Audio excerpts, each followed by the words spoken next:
Cello is a daughter company, by the way, of the Mer Group, which some of you may know. And Cello have four main lines of business that they are offering. One is the end-to-end LTE network, starting from a microsites level and going to the micro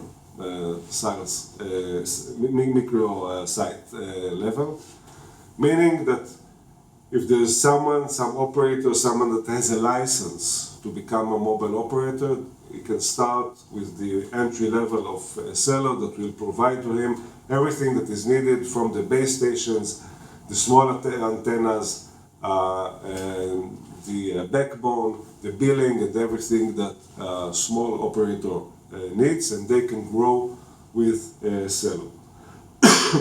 The second one is the cell box. The cell box actually enables to create a very local and small network that is a secure network, and this is used for major events.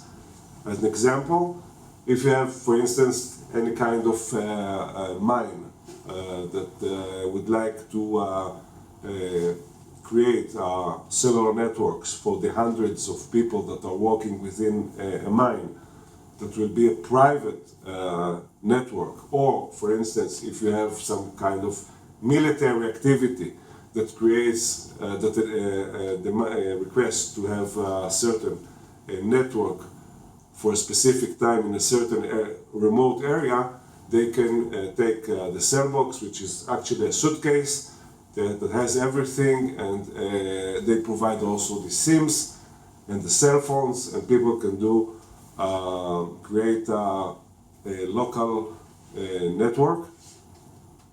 It is, by the way, it is very secured, so no one and others will notify that there is another network there.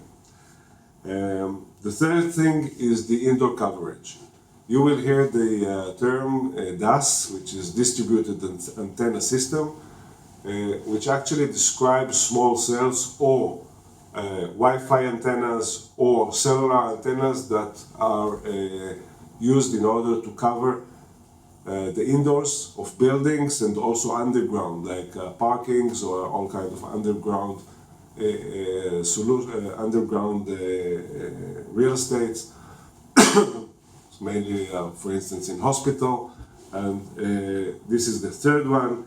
And the last one is the repeaters, which actually enable to extend the range of cell sites, and this is used in order, for instance, if you started a local network and then you want to extend, it's like a repeater. It's very similar to the Wi-Fi repeater that maybe some of you have at home, that you add another repeater in order to increase the strength of the signal in your second floor or in your basement.